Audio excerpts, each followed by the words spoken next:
This podcast is for informational purposes only. View the full disclaimer on the Benefit Connections webpage. Hello and welcome to the Benefit Connection podcast. I'm your host, Susan Boessen, and today we're diving into a topic that's often overlooked, but absolutely essential: keeping your PSRS peers' beneficiaries up to date. If you're actively working in our Missouri public school system, this episode is just for you. Usually we are talking more about retirement planning, but not today. This episode is not talking about retirement plan choices or post-retirement beneficiaries. This is all about before you retire, to make sure your loved ones, your beneficiaries, are protected and your wishes are honored if you would not be with us tomorrow. Yes, it might feel a little morbid to think about, but having a plan in place brings peace to your mind, for you and for those you care about most. Let's get into details.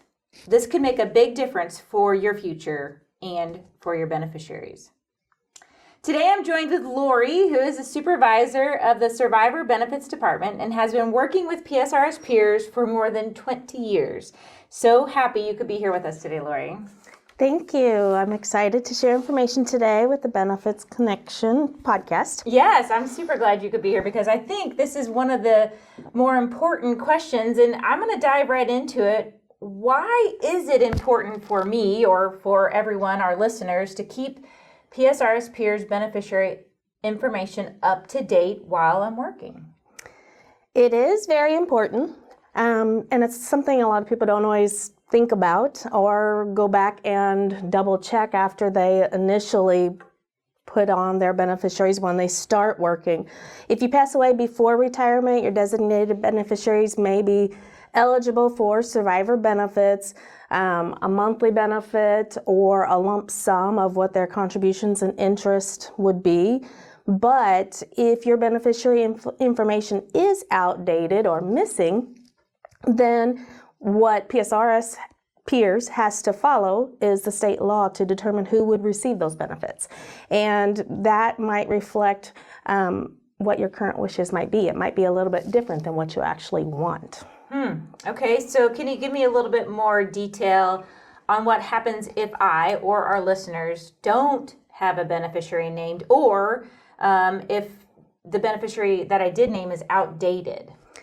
Yes, so in case PSRS peers will distribute your beneficiaries, it would be based on the statutory of succession, such as it would go based off of surviving spouse, children, parents, or estate, in that order.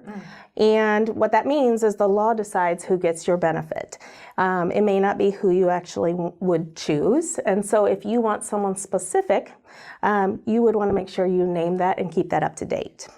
Well, this is very important to me because I would want to make sure I have named who I want to have named. Not that it may not still fall under that statutory succession, but I want to assure it. So tell me, first off, how do I assure that this, how can I assure that I choose is going to be in process versus statutory succession? How do I update my beneficiaries?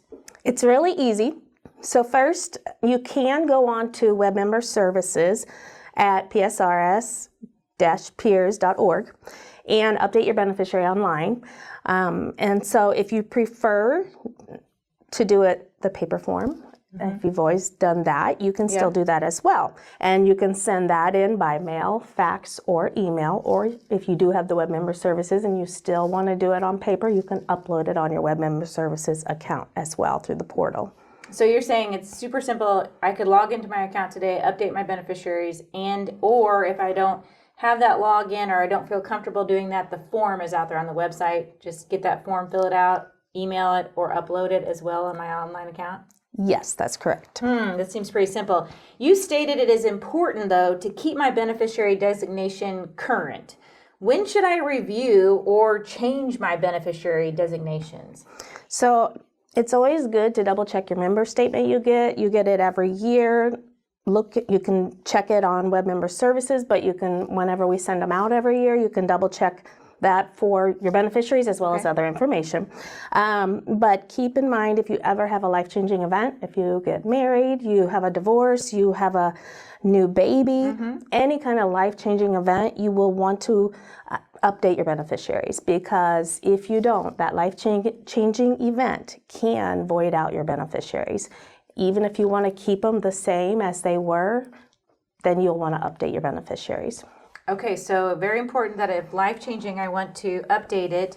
I want to go back to also that you stated that survivor benefits could be a monthly benefit or a lump sum of my contributions and interests. Do I choose this? Meaning, if I or our listeners, let's just say I named my spouse, do I get to deem that he must take that monthly benefit? Because I'm not gonna lie, he would choose that lump sum to buy the boat I never let him have. Unfortunately, you do not get to deem what he should do as much as you'd like to. You just get to choose to list him as your primary beneficiary and maybe tell him what you prefer him to do. My wishes. If your spouse is named as primary beneficiary, then we can contact him and provide him the financial information, and then we can let him know what his choices would be. From there, he can choose if he wants to draw a lifetime monthly benefit, a lump sum of your contributions and interest. Sometimes it kind of depends on the time frame. You may not be, at the time of your death as a member, eligible for a monthly benefit yet, so it may not be beneficial for him to draw that benefit. He may be in need of the lump sum instead of waiting for that monthly benefit. Well, that's good. So either way, if I had named my spouse, I need to let him know, and he would contact PSRS peers, like you said, and PSRS peers would walk him through various options that he has from my benefit, correct? Yes, that's correct. Okay. Now, so we talked about a spouse. What if I named a minor child as a beneficiary? Like many of our listeners, some of us still have younger children. What if I did name a minor child? You can name a minor. If a child is under the age of 18, you can list them as a beneficiary. If there's another parent, they can be their guardian to help them with any forms. But if you wanted someone specific to be the individual to help them with paperwork, you can also list them under what we call the minors transfer. I said that incorrectly. Missouri Transfer to Minors Law. And so there is a specific way you would list them as under that. And we do have brochures that kind of state that. But basically you would indicate that beneficiary as you would put the name of the individual. You would put them as custodian. And then you would put for and the name of your child under, and you would put, you can put the initials MTML for Missouri Transfer to Minors Law. And that would just let us know that you want a specific person as the custodian for that child. And we know that child is the beneficiary, but there is someone there that is handling it for them. And it's under that law. So that kind of helps us know there is someone there to help a minor. And it's basically not going to be that parent. And so just to assure myself and the listeners too, so this Missouri Transfer to Minors Law, if I list it and I have a custodian, that custodian technically is not having any part of the benefit amount paid to them, correct? That's it's still correct. To my minor child Yes. that this money would go to? That's correct. It's just naming them to help them with their funds. More as a guidance, right? More Right. as a guidance. So this information I think is super helpful. I'm thinking that maybe some of our listeners were not even aware of the importance or how to use Missouri Transfer to Minors Law. Making sure that the guardianship is named would be important. But let me inquire a little bit more about naming children. What if myself or our listeners have multiple children? What should they consider when completing their beneficiary form for PSRS peers? Not just one child, but they have few children. So the hard part, we can't tell someone what to do, but when you have multiple children, if you do list joint beneficiaries, the hard part is the only option they would have is a lump sum of their benefit. But if you list the children individually, you always want to make sure at least your youngest child is listed on there, so that, especially if you're under PSRS, the certified teachers, there's something called a dependent-based option to where they can receive a benefit while they are under the age of 18, or the option of receiving a benefit while they're under the age of 18, or if they're in college full-time and unmarried, they can receive it until they're 24. And as long as the youngest child is listed, it should pick up all your children. And so I tell people, though, if you are married, some people think they have to still list their youngest child as primary, and that's not, it's a misconception. You can still put your spouse on there as primary, and put, as long as the youngest child is listed on there.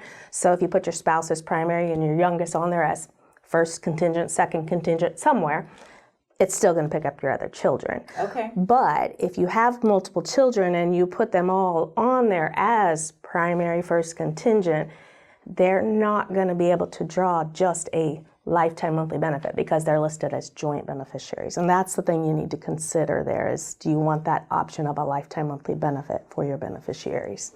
Okay, this is something really to think through when I'm listing my beneficiaries. I heard a lot of things here. One, I have to think through if I'm naming them, if I have my children named as jointly, you're saying, meaning like if they're all first contingents, then their only option is to split my lump sum account balance. Is that correct? That's correct. Okay, and so therefore, if I list them as a first contingent, a second contingent, however many contingents I want, it's helpful to make sure my youngest is listed in there somewhere, just in case my death is too soon, and maybe that dependent-based survivor benefit would be an option. That's correct. Okay, this is really good information. I'm even contemplating this information, and I'm assuming our listeners are as well. You stated something else too that I want to bring up, how our members' lives and beneficiaries are all unique, different. You couldn't tell us just one right way to list the beneficiaries. But since everyone has a unique and dynamic family status, is there something I need to think about when I want to list my beneficiaries so my loved ones don't miss out on something? I obviously don't plan to die, but if I do want my loved ones or beneficiaries to be protected. What should I really be thinking through for this? There's not really a right way to list your beneficiaries. Everybody's situation is different. So basically just designating a primary and contingent beneficiaries is the basic thing to keep in mind. The person who you want to receive your benefits first is obviously who you're going to want to put as your primary. Okay. Contingents are your backups. So in case a primary would happen to pass away first, is always who you're going to put next. And then just keep in mind that if you do put joint beneficiaries, they're not going to have the option for a lifetime monthly benefit. Okay. Use the full legal names, not any, I guess... Oh, like if I have a daughter named Samantha and I always call her Sammy, I don't want to put Sammy maybe on there, right? I want to put Samantha. Right, because when they send in their proof documents, it's going to not show the same name, or if they have to send in a birth certificate, and so then they have to prove those names. Okay. So we always want to have full legal names and relationships, because then our documents will reflect the correct names, and it makes it easier on them when they're filing their paperwork. So when I go online to update my beneficiaries, I do need to make sure I'm not just putting Sammy, because I call her Sammy, put her full legal name out there. And of course, as my children maybe grow, if they get married, I go back out there and make sure I update it to their married names. And if I need to put their maiden name in there too, just for reference, I could as well, right? Absolutely. Okay. So this is good. So it is a lot to think about. I want to go back to one other thing that kind of sticks out to me. You had mentioned that PSRS Peers honors the most recent designation on file, unless a life circumstances of a change occurs. Let me inquire a little bit more for a friend of mine.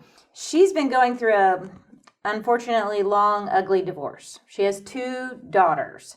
Her daughters are named as beneficiaries on her account. But last week, the divorce was final, meaning like the paperwork went through and all that. Should she update her beneficiaries now, even though her daughters have been listed on her account this whole time? I still would, just because technically, if her daughters are listed and they're the only children she has, they could still fall under being her only beneficiaries. But sometimes people have, another child there, and they might all three then be listed, but they wanted those two to take care of it.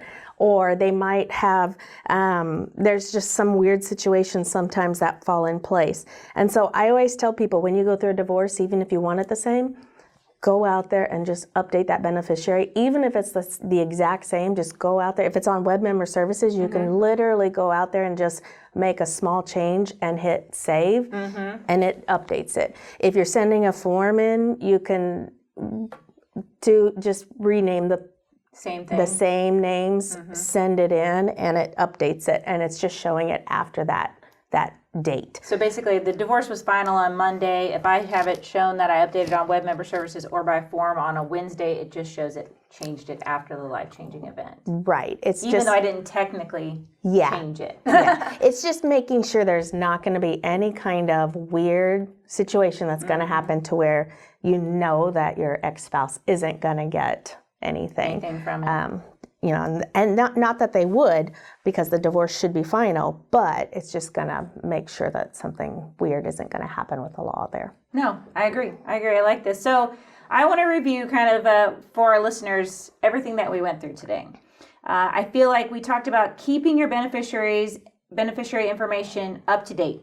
Of course, after any life changing or just as life changes, right? You always want to look and see what you maybe started out your career as is probably not the same beneficiaries as you're ending or getting middle of your career or ending towards your career as it would have when you started. Using web member services or paper forms to make those updates. It's really whatever's more convenient. We take either one. Web member services, the only thing I would say on that is like, if you're listening today, you could log in right now, update it, change it, and it's done. Of course, forms are out there too. You could grab it, download it, fill it out, and send it back to us. Whenever we're naming people, we want to think about both who we want as a primary and contingents. We shouldn't just think of only primary, right? We want to have those contingents in there as well. And review this, at least once a year maybe, to make sure that it's what you want. Like you said, this way the state's not making the decision, you're making the decision. And remember, if you don't name someone, the law will, and you do want to make sure these beneficiaries are known. Like, they should know that you've named them, right? Don't make it a surprise. Right. So today I think I'm going to go back home and be like, hey, to my spouse and to my daughters, I might be like, this is what's named, just so you're aware of it. And here's the information if anything would happen. Better to be that way than unexpected things happen and comes up, right? Right. And surprises at the end. Yeah. So thank you to our listeners for joining me and Lori today. Be sure to check out our website for more information and stay tuned for our next episode on the PSRS Peers Benefit Connection podcast. And as always, thank you for the work that you do and the difference you make.